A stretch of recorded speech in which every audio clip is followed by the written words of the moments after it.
본 방송에서 제공하는 투자 정보는 투자 판단에 대한 조언입니다. 방송에서 제공하는 주식의 가치, 가격 상승 및 하락에 대해서는 방송사에서 보장하지 않습니다. 네, 시청자 여러분 안녕하십니까? 새해 첫 월간 서울경제TV 신유정입니다. 이제 2023년 시장이 며칠 전 막 문을 열었습니다. 올 한 해 동안 우리 시장은 어떻게 흘러가게 될지 이 흐름에 대해서 좀 이야기해보는 시간 준비했는데요. 올 한 해 동안 우리 흐름이 어떠할지 좀 키워드로 이야기해보는 소중한 시간 준비했습니다. 오늘 이 소중한 시간에 두 분 나와 계시는데요. 대신증권의 이경민 투자전략팀장님 그리고 레몬리서치의 김민수 대표님 자리해 주셨습니다. 안녕하세요. 네, 안녕하십니까. 안녕하세요. 이렇게 나와주셔서 감사합니다. 고맙습니다. 새해 복 많이 받으세요. 네, 새해 복 많이 받으세요. 네, 사실 저희가 정말 힘든 2022년을 보냈습니다. 네, 다들 정말 힘든 시간을 보내셨을 텐데 사실 힘든 시간 보내면서도 연말까지 산타는 오지 않을까라는 희망도 사실 버리지 않았고요. 네. 네, 그래도 이렇게 새해가 왔는데 올 한 해 좀 어떻게 보내셨을지 좀 궁금합니다. 2022년 어떻게 보내셨을지 그리고 산타는 오지 않았지만 혹시 까치는 오지 않을까? 이 까치 랠리에 대한 기대감은 조금 다시금 가지게 됐는데요. 그럼 그 이경민 팀장님께서 네. 2022년 어떻게 보내셨는지 그리고 산타는 안 왔지만 까치는 올 것인지에 대해서 한 말씀 부탁드리겠습니다. 일단은 2022년은 뭐 2021년 말에 봤던 것과 네. 22년 말에 봤던 게 너무나도 변했죠. 네. 21년 말만 하더라도 금리 인상을 하겠는데 미국 중앙은행에서도 네. 한 번 할 거다라고 말했는데 어느새 4.5%라는 금리 레벨을 보게 됐고 물가도 한 3% 갈래나 4% 갈래나 했던 전망이 뭐 7%, 8%까지 한번 경험을 했고 그러니까 최근 수십 년 동안 몇십 년 동안 보지 못했던 물가, 통화정책, 금리 레벨을 봤다라고 생각을 하는데요. 그만큼 굉장히 이례적인 증시 흐름들을 경험을 하지 않았나라는 생각을 하고 있습니다. 물론 이런 과정을 통해서 경기 부분들을 조금 더 반영을 해야 되기 때문에 대신증권에서는 2023년 1분기까지는 좀 조심하자라는 말씀을 드리고 있는데 이를 기점으로 시장은 방향성을 위쪽으로 잡아갈 수 있다고 생각하고 있어서 마지막 조정 한 번 정도 남았다 정도로 말씀을 드릴 수 있을 것 같습니다. 네. 대표님 2022년 어떻게 좀 보내셨을까요? 네, 앞서 산타랑 까치를 한꺼번에 얘기를 하셨는데 그럼 산까치인가요?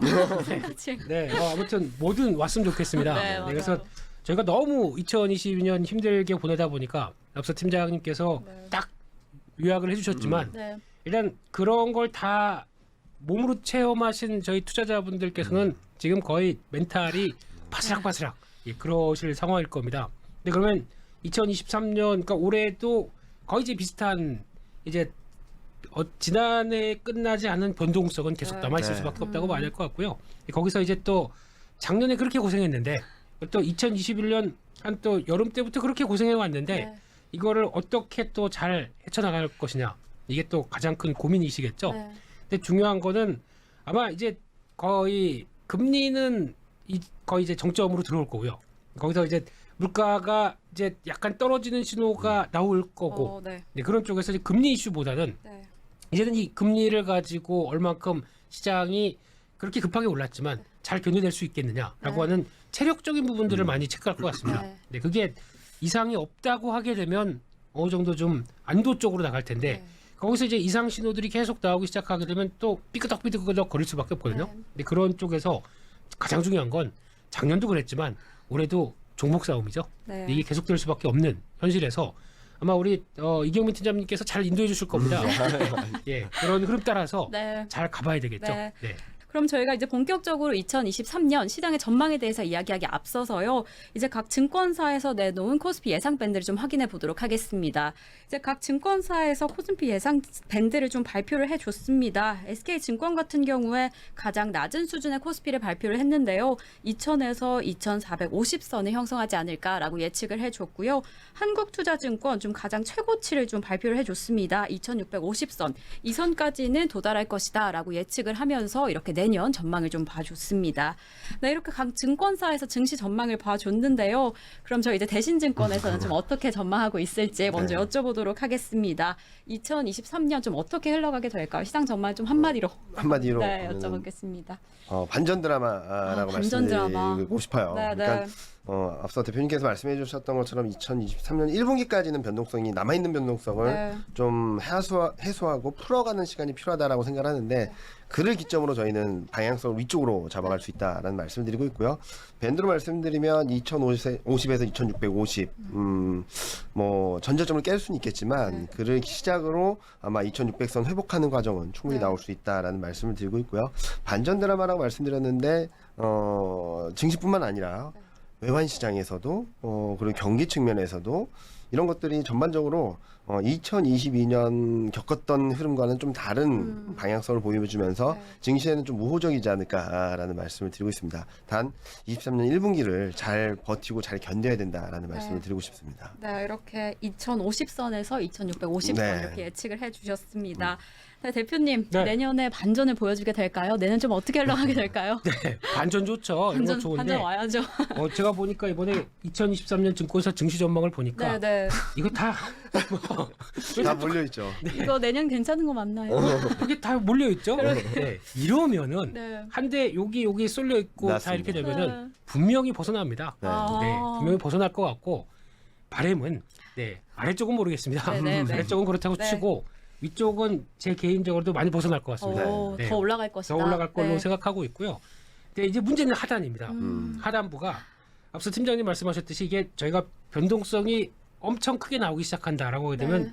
하단에 대해서 여기가 지지다 아니면 여기서 이게 심리 싸움하고도 같이 나오거든요.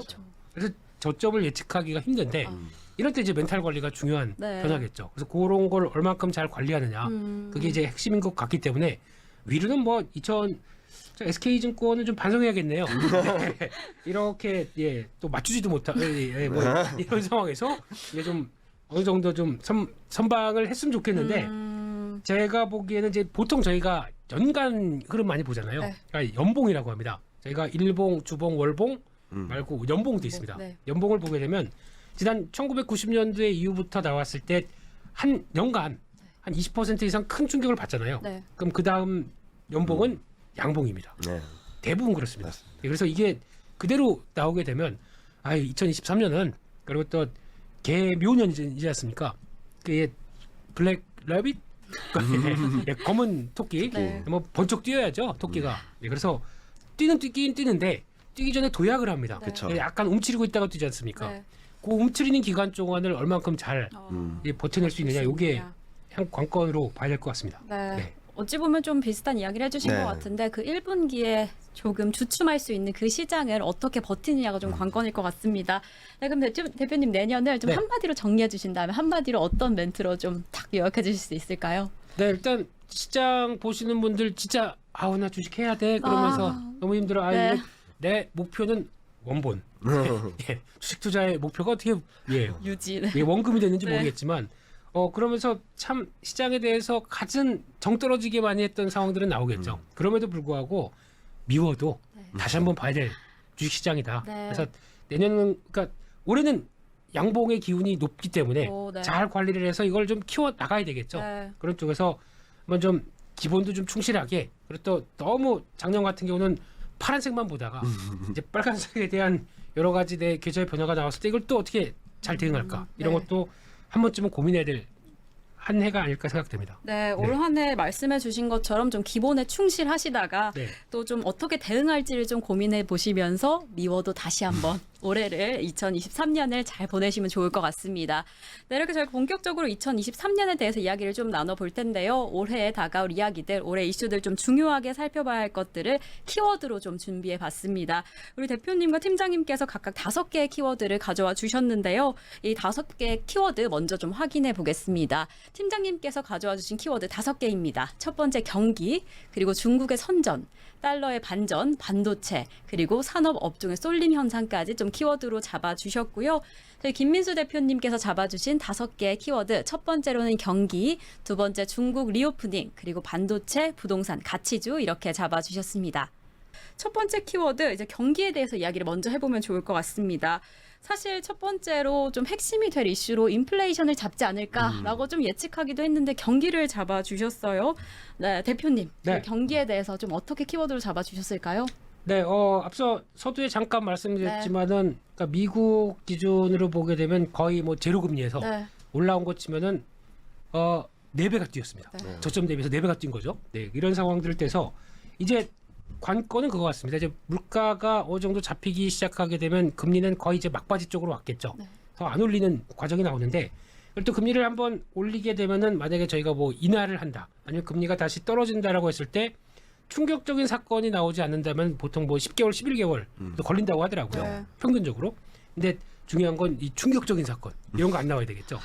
더 이상 이제 머리 아프면 죽겠습니다. 네, 이런 거 없다고, 그러니까 무슨 뭐 신용 리스크라든가 시스템 리스크라든가 이런 것만 없게 되면은 어느 정도 이제 금리는 이제 더 안 올리고 여기서 이제 관망을 할 텐데, 이런 기간 동안에 급하게 올라왔던 금리를 가지고 시장이 큰 아무런 변화 없이 그냥 금리 올랐어, 그래 그다음 뭐라고 그냥 툴툴 털고 그냥 갈 수가 있겠느냐. 여기서 무슨 변화가 나오면 어떡하겠느냐라고 하는 이런 어떤 동향에 대한 체크, 그게 이제 결국에는 경기가 이상 없겠어?라고 하는 여러 가지 시장에서 물음들이 나오겠죠. 그래서 그거를 확인할 걸로 보여지고 있는데, 그중에 하나 이제 저희가 체크하는 것 중에 대표적으로 보는 게 OECD 경기선행지수입니다. 이 동향을 한번 잠깐 체크를 해보게 되면요, OECD 경기선행지수나 한국의 경기선행지수는 여전히 하향세입니다. 하향세인데 여기서 이제 중요한 게 OECD 전반적인 경기가 아직까지는 위축되고 있다는 걸 보여주고 있죠. 네. 근데 먼저 시그널이 나오기 위해서는 조금 이따가도 얘기를 드리겠지만 중국 쪽, 네. 좀 경기에 민감하게 또 어떤 변화를 끌고 갈 수 있는 대표적인 국가죠. 네. 이런 쪽에서 중국의 리오프닝이 뭐 변화가 나오면서 또 한번 경기에 대한 완충 역할을 좀 해줄 것인가라고 하게 되면 약간 시장이 좀 그래? 라고 할 수 있는 부분들이 나오겠죠. 이런 부분부터 쉽게 말씀드리면 경기와 관련된 고민들을 뭐 연착륙이나 경착륙이나 이런 것보다 좀 더 좀 누그러뜨릴 수 있는 변화가 나오는 게 네. 가장 중요하지 않을까 싶은데, 일단 경계감을 갖고 볼 수밖에 없겠죠. 네. 네. 네, 이렇게 경기에 대한 경계감을 좀 가지고 내년을 좀 지켜볼 것 같다라고 이야기해 주셨는데요. 팀장님, 네. 올해의 키워드 경기 어떻게 네. 보실까요? 일단은 침체는 좀 거의 기정사실화 되는 네. 것 같습니다. 그런데 얼마나 깊은 침체냐, 얼마나 길게 갈 거냐라는 것들에 대한 고민들이 있는데, 파월 연준의장도 그건 잘 모르겠다라는 말을 했거든요. 거기에 대한 고민보다는 저는 좀 길게 봤을 때 침체가 올 텐데 네. 침체가 오면 모든 것이 끝나는가라는 생각을 해야 되는 네. 거거든요. 제가 보여드리는 그림을 한번 보시면 3페이지 그림인데요. 이게 왼쪽 그림은 저희 이코노미스트가 전망한 GDP 성장률 전망이고요. 블룸버그는 아직까지 미국 GDP 성장률을 마이너스로 전망하지 않고 있지만 저희는 2022년 4분기부터 2023년 1, 2, 3분기 정도까지는 라이트하게나마 역성장 나올 수 있다라고 생각을 합니다. 그런데 이 오른쪽 그림이 뭐냐면은 저희가 전망한 게 아니라 연준이 전망합니다. 연준이 미국 중앙은행이 2022년 GDP 성장률, 연간 GDP 성장률을 0.5로 제시했고요. 내년 전망치를 0.5로 제시했습니다. 근데 1, 2, 3분기가 확정돼 있어요. 그래서 연간으로 0.5가 나오려면 4분기에는 전년 대비 마이너스 5%가 나와야 됩니다. 안 맞네요. 근데 그렇게 나오진 않을 것 같다는 네, 생각을 네. 하는데 미국 중앙은행에서 무슨 생각으로 이랬을까? 그래서 제가 레인지도 봤어요. 네. 중간값이 0.5라고 한다면 22년 전망이 0.5라고 하면은 레인지는 하단이나 뭐 그러겠지 않더니 상단이 0.5였던 거예요. 아, 그래서 이분들이 무슨 생각일까? 진짜로 경기 무서운 분들이시네. 네. 진짜로 경기 침체를 기정사실화한 거 아닐까라는 걱정을 할 정도로 돼서. 그런데 경기에 충격은 있겠죠. 네. 그런데 좀 시간을 두고 바라본다면 기저효과라는 게 들어오게 됩니다.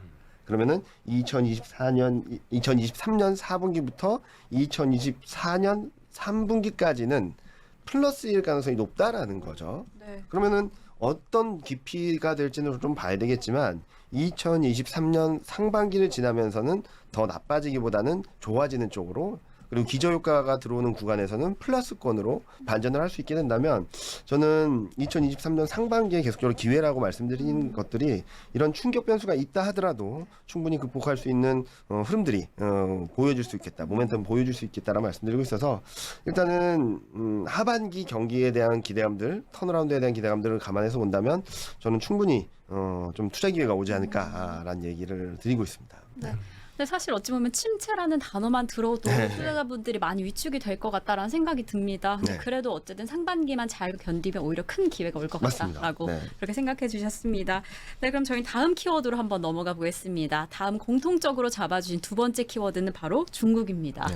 사실 저희가 글로벌 증시에서도 그렇고 우리 증시에서도 그렇고 이 중국에 대한 이야기를 안 할 수가 없잖아요. 그래서 그렇죠. 특히나 작년에는 특히나 우리가 좀 방향성 없었던 약세장에서 더욱이 큰 모멘텀이 되어줬습니다. 그래서 너무 큰 영향을 좀 끼치고 있었는데 올해도 2023년에 좀 영향이 클까요? 어떻게 보시나요, 팀장님? 2022년에는 글로벌 전반적인 경기 불확실성을 높였던 변수가 중국이었다면은 2023년에는 거꾸로 중국이 좀 플러스 효과를 주지 않을까라는 생각을 하거든요. 도움을 좀 예, 제가 가져온 자료 5페이지 한번 봐주시면 좋을 것 같은데요.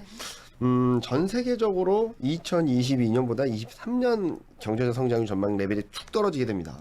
미국만 하더라도 23년 전망치가 0.3, 전년 대비 0.3이고요. 유로존은 이미 마이너스 0.1로 들어갔고, 영국도 마이너스 1, 독일도 마이너스 0.6, 뭐 이런데 중국만 2022년은 3%, 23년은 4.8, 4.89 정도까지 올라온다라는 전망을 하고 있죠. 이렇게 본다면은 2023년에는 중국이 조금 희망적인 변화를 보여주지 않을까라는 얘기를 드리고 있는데요. 물론 제가 생각하기에는 2023년 1분기까지 조심하자는 말씀드린 이유 중에 하나도 또 중국입니다. 왜냐면은 지금 중국이 방역 조치를 완화하겠다라고 하니까 방역 조치 완화, 제로 코로나 폐지, 위드 코로나, 수요 회복, 소비 회복, 경기 회복까지 기대를 하고 있단 말이죠. 그런데 뭐 대표님도 아시다시피 자, 우리 방역 조치를 완화하겠습니다. 그러면 바로 사람들이 모두 뛰어가서 막 소비하지는 않잖아요. 시간이 걸리는데 사람들이 많이 기대를 했다는 거죠. 그래서 11월 소매 판매 이런 것들이 굉장히 안 좋게 나왔거든요. 그런 것들을 조금 더 확인하자. 그런데 23년 2분기부터는 22년에 금리 난 거, 유동성 푸른 거, 재정정책 집행한 거, 거기다가 방역조치 완화까지 가세하게 된다면 23년에는 중국 변수가 오히려 시장에 긍정적인 영향을 주지 않을까. 그로 인해서 2022년에 일방적이었던 위안화 약세, 원화 약세가 정반대로 원화 강세, 위안화 강세로 전개되면서 증시 수급적인 측면에서 그런 측면에서도 플러스 요인이 되지 않을까 하는 생각을 하고 있어서 저는 22년에 되게 미운 오리였던 중국이 좀 백조가 돼서 한국 증시에도 좀 도움이 되지 않을까라는 예상을 하고 있습니다. 네, 정말 그러면 좋겠다라는 네. 희망이 좀 가득 보이는데요. 정말 우리에게 도움을 주면 좋겠다라는 생각이 가득 드는데 대표님 어떻게 보실까요? 중국이 좀 올해죠 2023년에 네. 우리에게 큰 힘을 주게 될까요? 중국이 백조가 된다고 네. 얘기하셨는데 네, 백조를 벌어다 줬으면 좋겠습니다. 가득 네. 벌어서 좀 네, 좋겠네요. 그렇게 해야 될 것 같고요. 네, 가뜩이나 좀 미운 털이 좀 박혀 네, 있죠. 그렇죠. 근데 지금 보통 그렇습니다. 작년 같은 경우 2022년 말 보면은 네. 중국에 리오프닝 한다 그러면서 중국 소비주가 급등했습니다. 네. 저희가 보통 알고 있는 화장품 거기서 뭐 면세점, 여행 이런 종목들이 쭉 강하면서 야 이제 중국 리오프닝을 맞이해야 된다 네. 라는 분위기 쪽으로 나왔는데 이 소비 관련된 쪽은 한 축입니다. 네. 근데 그거보다는 앞서 팀장님 말씀하셨듯이 중국이 움직였을 때 이제 나올 수 있는 근본적인 변화 이걸 더 체크하는 게 중요하다고 봐야 될 것 같고요. 똑같습니다. 지금 중국이 리오프닝을 다 결정해서 방역 정책을 다 푼다고 하더라도 중국 사람들 안 나옵니다. 무서워요. 네. 그리고 다 야 오랜만에 한 중국어로 합니다. 물론 네, 네. 그들끼리. 중국어로 하겠죠. 네, 예. 야, 오랜만에 한 2년 동안 우리 다 묶였는데 좀 보자. 네. 근데 벌써 걸려 있어요, 다들. 네. 그래서 못 맞아요. 나와요. 네. 이런 현상이 한번 지나가야 되겠죠. 네. 그럼 시간이 필요합니다. 시간이 아마 보통 많게 보게 되면 춘절 이후까지 또 본다고 하게 되면 한 1월에서 3월까지는 이게 좀 급한 확진자가 급증했다가 꺼지는 것까지 봐야겠죠. 네. 그래야 뭔가 동력들이 정책을 써도 효과가 나오겠죠. 네. 그래서 그런 기간까지 필요한데 너무 소비 쪽에 대해서 기대감을 좀 키우는 게 먼저가 아니었나라는 생각이 들어서 약간 경계감도 물론 있지만은 네. 중요한 거는 산업적인 변화, 즉 산업적인 정상화가 들어오는 게 더 먼저라고 봐야 되겠죠. 네. 그래서 이게 확인되기 시작하게 되면 시장은 좀 스마트합니다. 그러면 보통 원자재 가격들 같은 경우 이게 벌써 움직이기 시작을 할 네. 거고 그에 따라서 저 벌크성 관련된 BDI 지수 이런 게 먼저 움직이면서 중국이 이제 큰 우리 G2에 큰 형님이 이제 움직이신다라고 하는 걸 보여줄 겁니다. 네. 이게 확인되면서는 이제 또 다른 얘기를 하는 바가 좀 크겠죠. 거기에 따라서 뭐 원자재 관련된 쪽에 뭐 경기 민감주들을 움직이는 거나 이런 게 또 꿈틀거릴 수는 있겠죠. 근데 그게 바탕이 되면서 변화가 나오는 거를 체크하는 게 맞지 않나. 단순하게 저희가 중국인들이 와서 소비하는 뭐 이런 쪽만 보게 되면 한정적인 것 같습니다. 네. 큰 그림도 좀 보셔야 될 걸로 네. 생각됩니다. 네, 아니 정말로 이게 요즘에 네. 코로나 상황이 나아질 것이다 하니까 기사에는 그냥 계속해서 맞습니다. 중국인 관광객들 막 밀려든다. 그에 대한 대비를 해야 된다라는 이야기만 먼저 나오면서 이 중국 소비주 관련주만 조금 급등했던 것 같습니다. 그런데 말씀해 주셨던 것처럼 정말 산업재 수요가 네. 좀 탄탄하게 받쳐주면 좋겠다라는 생각이 드는데요. 저희 그럼 바로 다음 키워드로 넘어가 보겠습니다. 두 분이 공통적으로 꼽아주셨던 세 번째 키워드는 바로 반도체입니다. 그래서 반도체에 대해서 이야기를 해주셨는데요. 작년에 유독 반도체가 좀 힘든 시간을 보내지 않았나라는 생각이 네. 듭니다. 정말 어찌 보면 좀 믿었던 대장주들이 하염없이 좀 힘을 좀 잃는 모습을 보고 막 마음이 많이 아프셨을 것 같습니다. 네. 그런데 이 말은 좀 올해는 기대해도 된다라고 해석해도 될까요? 대표님 좀 어떻게 생각하실까요? 예전에 저희 팀장님하고 네. 뭐 방송을 할 때 SK하이닉스 7자가 온다. 네, 7자가 오게 되면 준비를 해야 된다라고 얘기를 준비를, 하셨었습니다. 네. 예, 그 준비하는 거 맞죠, 팀장님? 네, 맞습니다. 네. 네. 비슷한 시각이고요. 네. 네. 원래 키워드를 반도체 할까 2차 전지 할까 네. 하다가 그래도 저기 시총 1위 쪽은 네. 그래도 아직까지는 반도체 쪽이 높기 때문에 이게 맞겠다라고 생각해서 넣었고요. 근데 중요한 거는 반도체를 볼 때 저희가 어떤 경기 민감의 또 하나의 대표적인 주자죠. 네. 네, 이런 쪽을 봤을 때 보통 이제 시클리컬 업종들 대할 때는 저희가 보통 보면은 안 좋다 그러면 아예 쳐져도 안 봐요. 그냥 욕만 하고 그냥 저기 따로 떨어뜨려 놓고. 근데 막 올라오기 시작하면서 보면은 이제는 좀 해야 돼?라고 이제 이렇게 네. 반응이 나오죠. 준비를, 네. 싸게 살 거는 안 좋다고 그럴 때 싸게 사야 네. 됩니다. 그게 핵심이죠. 근데 싸게 살려고 하는데 주가 계속 빠져요. 잘 모르겠죠. 네. 예, 그래서 손이 안 나갑니다. 겁이 나서 못하죠. 그렇습니다. 네. 근데 지금 아마 오늘 요즘 동향 보니까 네. 삼성전자도 반도체에서 적장할 수 있다 이런 얘기 나오거든요. 네. 그렇죠. 아주 이제 막 나가기 시작합니다. 네. 이런 상황으로 봤었을 때는 네. 그만큼 기대감이 낮고 이제 점점 더 뭐 2차 전지도 물론 좀 아직 흔들리겠지만 네, 네. 반도체 얘기하면 이런 분위기가 나올 때 이럴 때는 투자하는 게 맞다라고 생각되는데 네. 예. 근데 이게 보통 보면 저점을 저희가 잘 모릅니다. 반도체 저점 맞추는 거는 거의 점쟁이도 못합니다. 네. 이런 상황이 됐을 때는 나눠서 사야 되겠죠. 그러니까 SK하이닉스 대표적으로 삼성전자는 어떤 사업군들이 좀 다양하니까 네, 네. 영향이 좀 다르다고 하더라도 직접적인 메모리 반도체를 온몸으로 겪고 있는 SK하이닉스 같은 경우는 변동도 상당히 크죠. 네. 안 좋을 땐 심하게 안 좋았다가 네. 또 좋을 땐 또 심하게 좋습니다. 이런 상황이 됐었을 때 이거를 대응한다 그러면 7자가 들어왔다라고 하더라도 7자 7만 9천 원도 7자고요. 네. 7만 1천 원도 7자입니다. 진짜죠. 네. 이럴 때 야. 내가 그러면 어떻게 사야 되지? 라고 하게 되면 방법이 없습니다. 네. 잘게 나눠서 사야 됩니다. 아. 그러면 뭐 내가 이거를 1000주를 사겠다라고 네. 생각하게 되면 돈 많으신데요? 천주. 예, 1000주를 산다고 했었을 때도 네.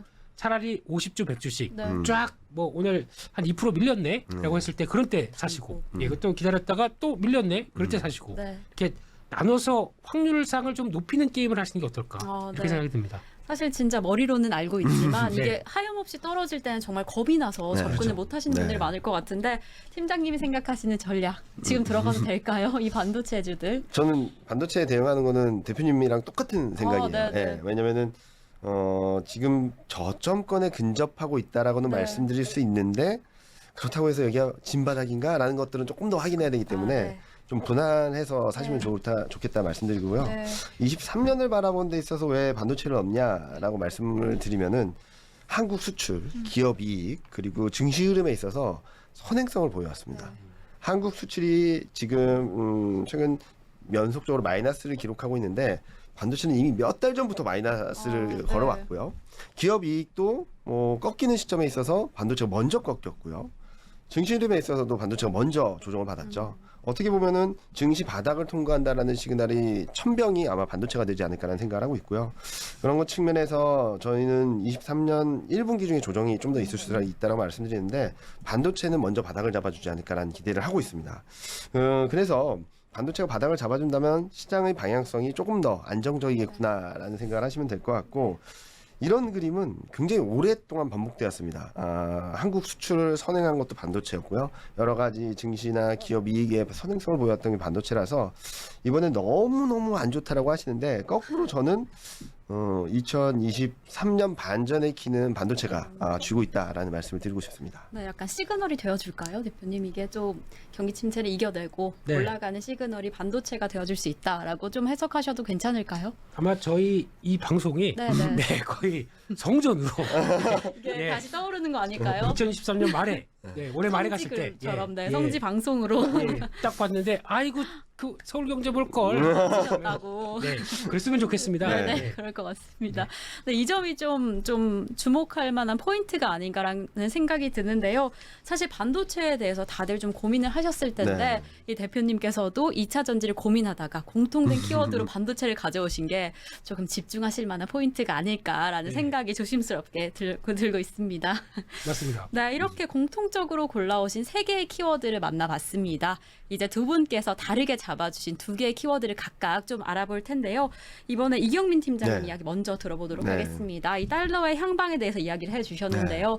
사실 작년에 네. 정말 강달러 기조가 강력하게 나타나면서 맞습니다. 투자의 판도를 한 번씩 바꾸기도 네. 했고 그랬는데 이제 내년, 아니 2023년이죠. 제가 아직 2023년 준비가 안 된다고 합니다. 다가오는 이제 얼른 돌아오세요. 네, 예, 예. 2023년의 향방, 달러가 중요한 이슈가 좀 되어줄까? 네. 네, 이렇게 봐도 될까요? 아까 서두에 2023 키워드를 반전 드라마로 말씀을 네, 드렸잖아요. 그래서 지수도 좀 반전을 할 수 있고 반도체도 반전이 나올 거고 저희는 달러도 반전이 있을 거다라고 생각합니다.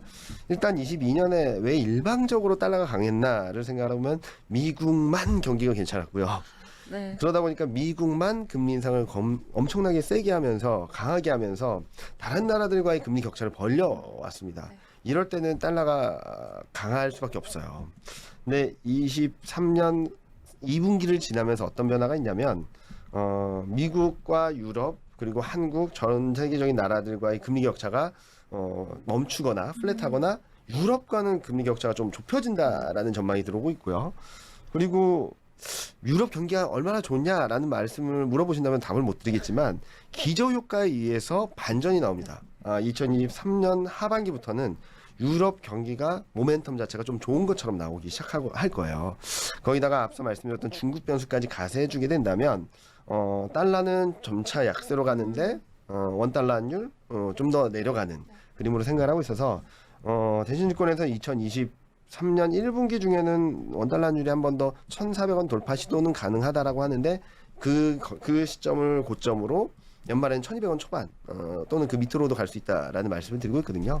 그렇게 되면 달러 약세 원화 강세로 인해서 국내 수급이 좋아지는 것도 있지만 신흥국 전반적인 분위기 그 안에서 신흥 아시아의 분위기가 좀 살아나지 않을까. 그 또한 반전이 나올 수 있겠다라는 말씀을 드리고 싶습니다. 네, 이렇게 내년 좀 반전을 기대해 보면서 네. 달러를 좀 주의 있게 살펴보면 좋을 것 같다라고 해주셨는데요. 대표님 키워드로 잡아주시진 않았지만 네. 이 달러에 대해서 올해 좀 어떻게 좀 살펴보면 좋을까요? 네, 이쪽이 아마 달러도 일단은 기조 자체로는 네, 작년에 보여줬던 강달러에서 좀 후퇴는 될 겁니다. 네. 근데 이게 변동이 상당히 클 것 같아요. 네. 달러는 입장에서 이걸 이렇게 해석할 수도 있고 저렇게 해석할 수도 있는 상황들인데 특히 대표적으로 우리 원화가 움직이는 배경의 또 하나의 부분은 아무래도 위안화와도 연동이 많이 되겠죠. 그러다 보니까 중국이 일단은 정기부양책을 쓰기 시작하면서 나왔었을 때 위안화가 일단 강세를 못 갈 겁니다. 상대적으로는 약한 모습들이 모이다 보니까 네. 여기서 같이 좀 주춤하다가 네. 본격적으로 그러니까 중국이 경기가 살아나기 시작한다라고 하게 되면 이때부터는 좀 달라지겠죠. 그게 확인되는 순간부터는 아마 좀 같이 움직임이 좀 나오지 않을까 네. 생각이 들고 있고 또 하나의 변수가 일본이죠. 지금 일본 같은 경우도 이제 저희가 알고 있는 일드 커브 자체를 올리기 시작합니다. 그러니까 쉽게 말씀드리면 금리 인상입니다. 네. 금리 인상 기조로 가고 있는 그러니까 이제 또 그 한동안 아베노믹스를 유지해왔던 그 구로다 총재분이 내년 4월이죠. 네. 4월에 사임합니다. 그러면 좀 대대적인 변화가 나오지 않을까 시장이 이렇게 예측하고 있는데 네. 심지어는 일드 커브 자체를 없앤다고 얘기도 나와요.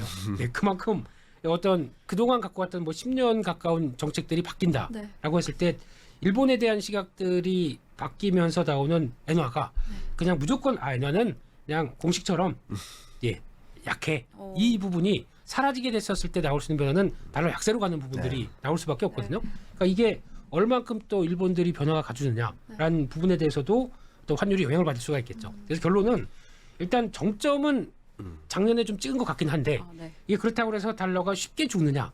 이거는 이제 여러 가지 또 고민이 필요하겠죠. 근데 저희가 뭐 환율이나 네. 유가나 여긴 전문가가 없습니다. 네. 그냥 예측은 네. 전혀 그냥 이렇게 가지 않을까 싶은데 거의 맞춰가는 수밖에 네, 없거든요. 네. 네, 그래서 그냥 그렇게 우리 또 팀장님이 보여주는 뷰대로 잘 따라가야죠. 네. 네.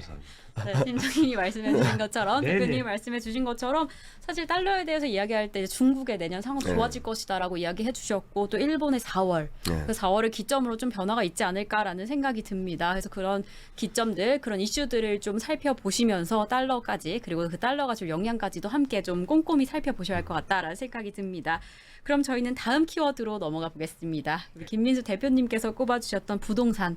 사실 2022년에 부동산이 좀 핫한 이슈였다라는 생각이 듭니다. 특히나 이 금리 인상이 예상치 못하게 너무 많이 되면서 그렇죠. 부동산을 소유한 분도 걱정이고 소유할 분도 고민이 많으셨을 것 같다라는 생각이 듭니다. 네. 올해 어떻게 해야 될까요, 이 부동산을? 그렇습니다. 이게 소유한 분들이 더 큰. 네. 네. 거기다가 영끌까지 하셨던 분들이 정말 큰 이슈더라고요. 이제 지금 더 네. 걱정이 큰 상황들이고 네, 근데 네. 더 중요한 게 이게 이제부터 시작이라는 얘기죠. 그러니까 쉽게 말씀드리면 저희가 담보대출을 받는다고 하더라도 네. 부동산 담보대출은 대부분이 코픽스 변동금리입니다. 그러면 코픽스가 움직이는 게 변동금리가 반영되는 게 네. 6개월 단위입니다. 그러니까 저희가 알고 있듯이 뭐 한 달 매달 이렇게 바뀌는 게 아니라 6개월 단위로 보게 되면 아마 이번에 한국은행이 금리를 올린다고 해도 어때 금리 이상 없는데? 라고 생각하셨을 겁니다. 네. 근데 이게 6개월마다 오면 6개월 만에 반영이 빨리 됩니다. 그러면 내년 같은 경우는 이제 내가 가장 늦게 적용을 받았다고 하더라도 이제 목에 차기 시작하는 거죠. 이게 나오기 시작하게 되면 아이 뭐 얼마네라고 했다가 갑자기 왜 이렇게 이자가 늘었지?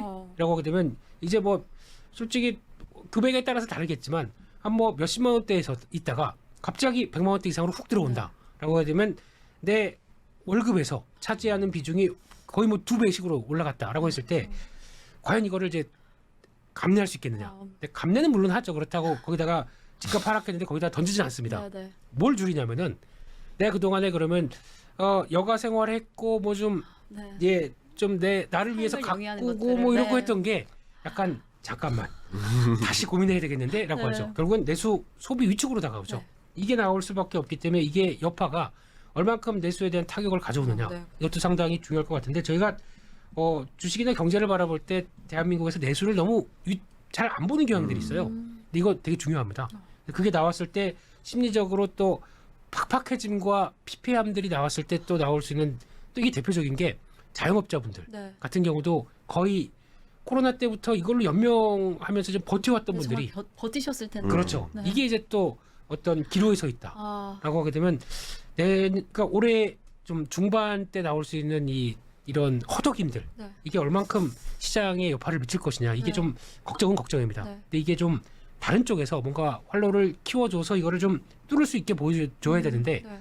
아무래도 이제 부동산 위축과 금리 인상과 맞물려서 나오는 내수에 이게 되게 눈빛이 울라고 그러세요. 아니, 이게 너무 심각한 문제인 것 같아서 막 보면 막 그 영끌족들이 워낙 많으니까 그렇죠. 뭐 지금 가지고 있는 직업으로는 커버가 안 된다라는 이야기로 막 투잡, 쓰리잡 이야기 나오는 게 사실 이 모든 문제가 다 엮여 있는 것 같아서 정말 걱정이 너무 많이 되더라고요. 그렇습니다. 이제 아시는 분들도 다 그러신가 보죠. 딱 막 네. 집을 막 구하신 분들이 많은 것 그렇죠. 같아서. 예, 그래서 마음이 아픕니다. 뭐 정말. 주말에 후배 뭐해 그랬더니 형 배달 가. 좀 끊어봐. 뭐 이런 네. 얘기 하실 정도면은 아유 좀 마음이 아프죠. 진짜. 네, 근데 그래도 젊음을 불사르는 중이십니다. 네, 화이팅이고요. 네네. 잘 지나갔으면 하는 생각입니다. 네네. 팀장님 어떻게 해야 잘 버틸 수 있을까요? 이렇게 힘들어하는 분들께 어떻게 조언 한마디 부탁드립니다. 일단은 부동산 시장이 꺾이는 것을 넘어서 네. 금리 부담, 부채 부담이 더 커졌다는 게 전 더 큰 문제라고 네, 생각을 네. 하는데요. 다행스럽다고 봐야 될까요? 아마 2023년 1분기를 지나면서는 금리 인상이 멈추고 실질 금리들이 조금씩 하향 안정세를 보여주게 된다면 최악의 상황에서는 좀 벗어날 수 있다라고 생각합니다. 그런데 부동산이란 경기가 또다시 올라갈 것인가 그거는 잘 모르겠어요. 그래가지고 일단은 부채 문제에 있어서의 최악의 상황은 좀 벗어날 수 있겠지만 굉장히 좋은 국면이라기보다는 조금은 위축된 상황에서 조금 나아지는 상황 정도. 그런데 그러면 주식시장은 안 될 것 같다라고도 말씀하실 수 있겠지만 좀 이런 말씀드리면 좀 죄송스럽기도 한데 주식시장을 특히 코스피를 구성하는 20개 종목을 보면은 내수에 그렇게 큰 영향을 받지는 않거든요. 그런 측면에서 대표님이 말씀해 주셨던 부분들은 적극적으로 궁금하지만 좀 주식시장을 바라볼 때는 조금 더 좀 다른 표현으로 해야 되는데 그래서 저는 좀 2023년에 주식 투자를 좀 적극적으로 좀 잘하셨으면 좋겠다라는 네. 말씀을 드리고 싶습니다. 아까 이야기해 주셨던 것처럼 네. 이 부동산이 내수 타격을 올 것 같다라는 걱정도 했는데 전 사실 동시에 걱정을 했거든요. 네. 이렇게 주식 투자에 투자하실 수 있는 개인 투자분들이 줄지 않을까. 그 비중도 좀 걱정을 했는데 크게 영향은 좀 없을 것 같다. 뭐 저는 뭐 주식 투자하시는 분들이 뭐 줄어들지는 않을 것 같아요. 그러니까 그리고 영역이 최근 좀 다를까요? 1년 반 동안의 조정 양상을 통해서 그동안 좀 힘들으셨던 분들은 좀 많이 떠나신 부분들도 분명히 있고 네. 지금 남으신 분들은 끝까지 남아서 진짜 너무 힘든 구간이 좀 남아있을 수 있다 하더라도 네. 이것만 잘 버티면 또 다른 국면이 들어올 거거든요. 네. 그 국면을 잘 활용하신다면 1년 반 이상의 고통을 힘든 과정을 좀 극복하실 수 있는 그런 구간으로 들어갈 수 있으니까 조금만 힘내자라는 말씀드리고 싶습니다. 그럼 저희 네 번째 키워드까지 이야기를 해봤고요. 이제 5번째 키워드로 넘어가 보도록 하겠습니다. 이 5번째 마지막 키워드는 두 분 다 어떤 업종들이 좀 약진할 것인가에 대한 그 고민을 좀 담아주신 것 같습니다. 그럼 팀장님께 먼저 여쭤보도록 네. 하겠습니다. 5번째 키워드로 업종별 쏠림을 좀 네. 이야기해 주셨는데 네, 어떻게 좀 생각하실까요? 일단은 저희가 탑다운으로 봐도 바텀업으로 봐도 네. 그러니까 저같이 전략하는 사람들은 네. 종목 분석을 따로 그렇게 하나하나 하는 건 아니라 정책, 뭐 유동성 그리고 뭐 실적 전망치 흐름들 이런 것들을 종합적으로 보는데 탑다운이나 바텀업으로 본다 하더라도 계속 비슷한 업종들이 나오고 있어요. 대표적으로 반도체, 2차 전지, 뭐 그리고 전기차 관련된 종목들, 신재생 에너지 뭐 이런 쪽들이 나오고 있거든요. 거기다 플러스 알파라면 방산하고 인터넷 정도까지 나오고 있는데 저는 이쪽 업종들에 좀 집중화되는 현상들이 좀 나오지 않을까라는 생각을 하고 있습니다.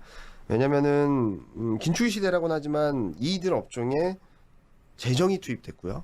법안이 통과됐고요. 정책들이 쏟아졌습니다.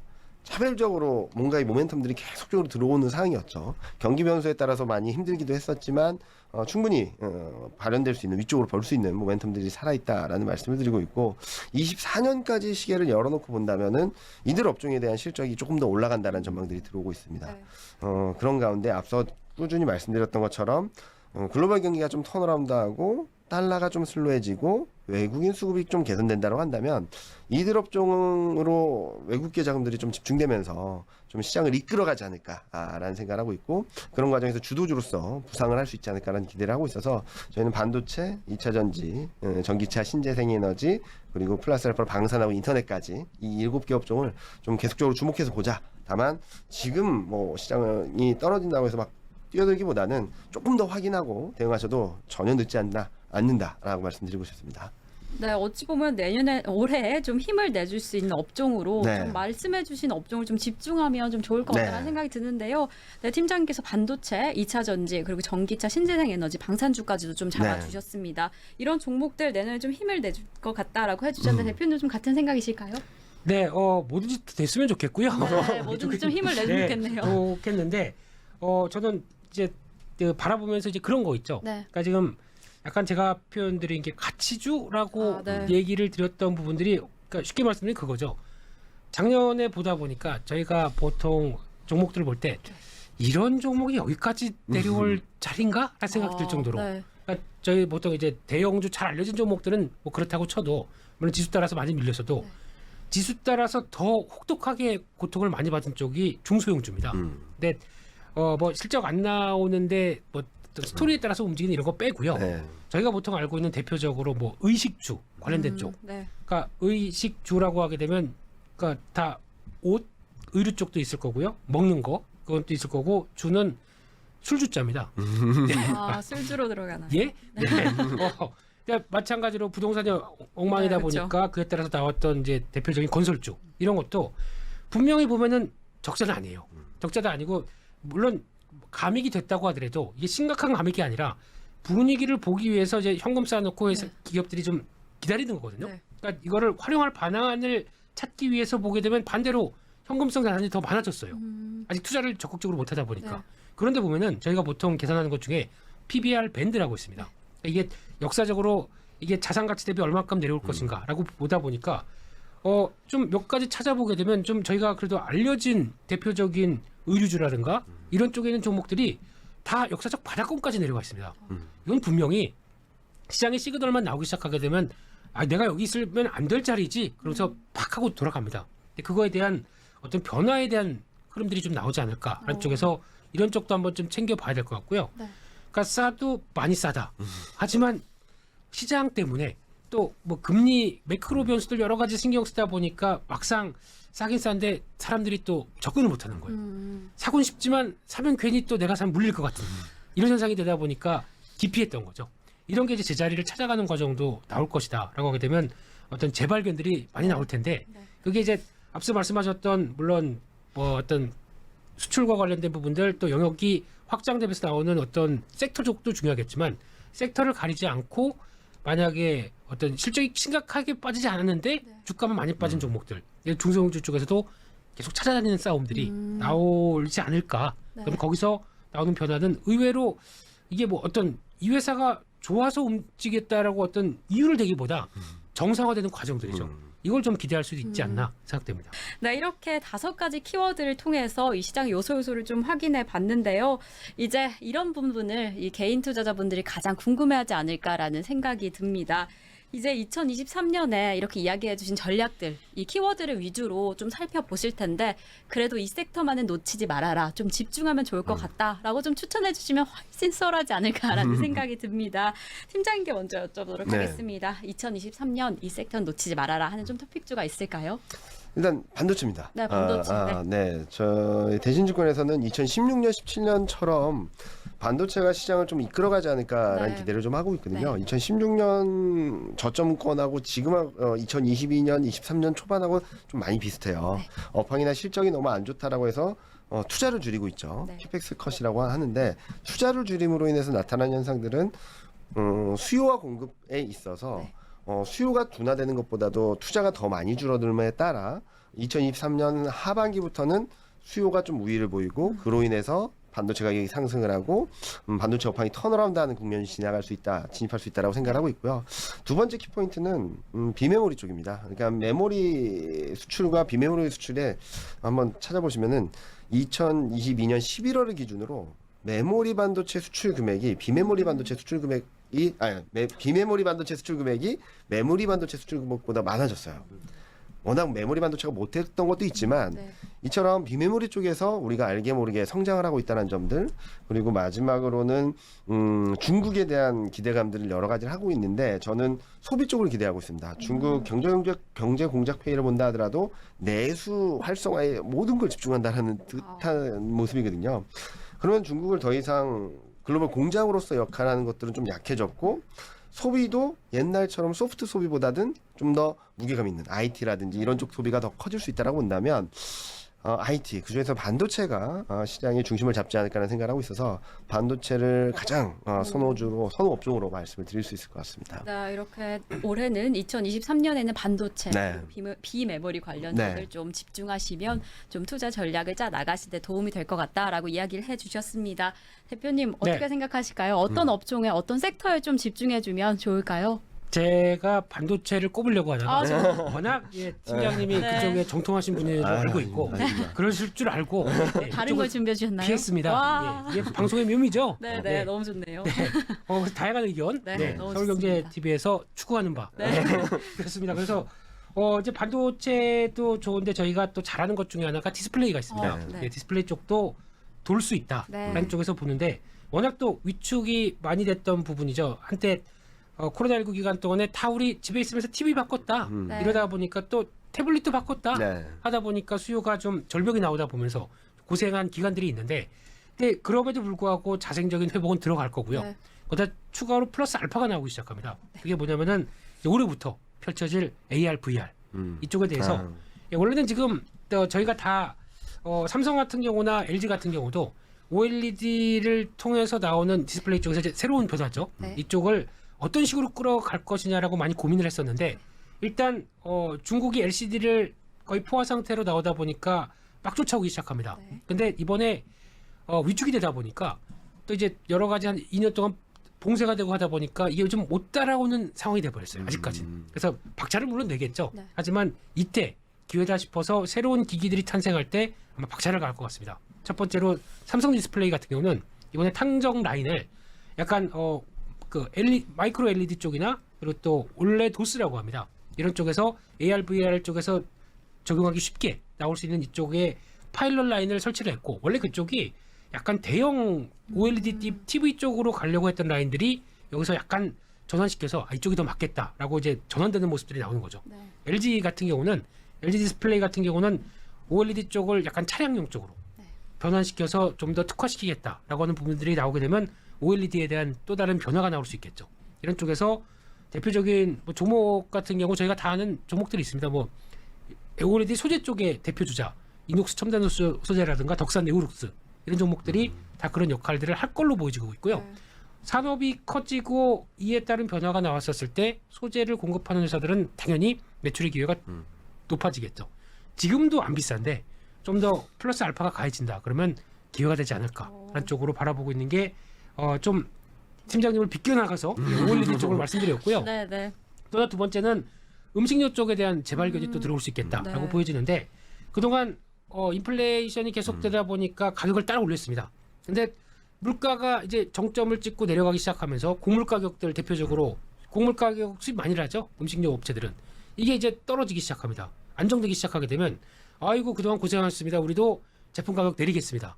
이렇게 안 합니다. 절대. 예, 그대로 언제 내렸어요? 그러면 슬그머니 그냥 네, 유지하거나. 네. 유지하고 있죠. 네. 예, 그러면 이 갭이 많이 벌어지죠. 그러니까 저희는 속상하지만 소비자로서 네. 그러면 그 속상함을 주식으로 풀어야 됩니다. 예, 주식을 사서 이거에 대한 갭을 충분히 저희가 누려야 되겠죠. 네. 그러면 이렇게 됐을 때 음식료 업체들은 실적에 큰 변환기가 나올 수 있겠다라고 하게 되면 음식료 업체의 대표 주자 뭐 저희가 알고 있는 뭐 오리온도 있고 농심도 있고 삼양식품 다 있다고 하더라도 좀 작지만 강한 회사들 대상 같은 경우나 네. 뭐 샘표식품 이런 회사들도 뭐 대두나 어떤 곡물 가격들 안정됐었을 때 나올 수 있는 효과가 더 크다라고 네. 했을 땐 이런 것도 한번 레벨업을 시도하는 변화가 되지 않을까라는 쪽에서 음식료 쪽도 보자 이렇게 말씀드리겠습니다. 네, 지금까지 이렇게 두 분께서 정말 소중한 이야기 함께해 주셨는데요. 지금까지 대신증권의 이영민 투자전략팀장님 그리고 레몬리서치의 김민수 대표님 함께해 주셨습니다. 감사합니다. 감사합니다. 네, 이렇게 저희가 준비한 소식은 여기까지입니다. 정말 작년 2022년 힘든 시간을 보내고 이렇게 2023년이 시작되었는데요. 어찌 보면 정말 어둠이 길어질수록 다가올 아침이 더 밝지 않을까라는 희망을 한 번 더 가져봅니다. 다소 길었던 어둠이었던 만큼 그 밝은 햇빛까지는 저희가 끝까지 함께하겠습니다. 네, 더 밝게 빛나는 그날까지 저희 서울경제TV 함께하겠습니다. 오늘도 시청해주신 여러분 고맙습니다.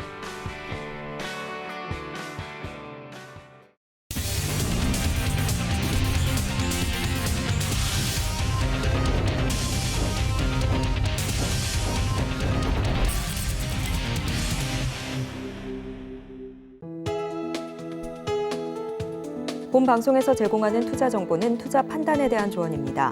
방송에서 제공하는 주식의 가치, 가격 상승 및 하락에 대해서는 방송사에서 보장하지 않습니다.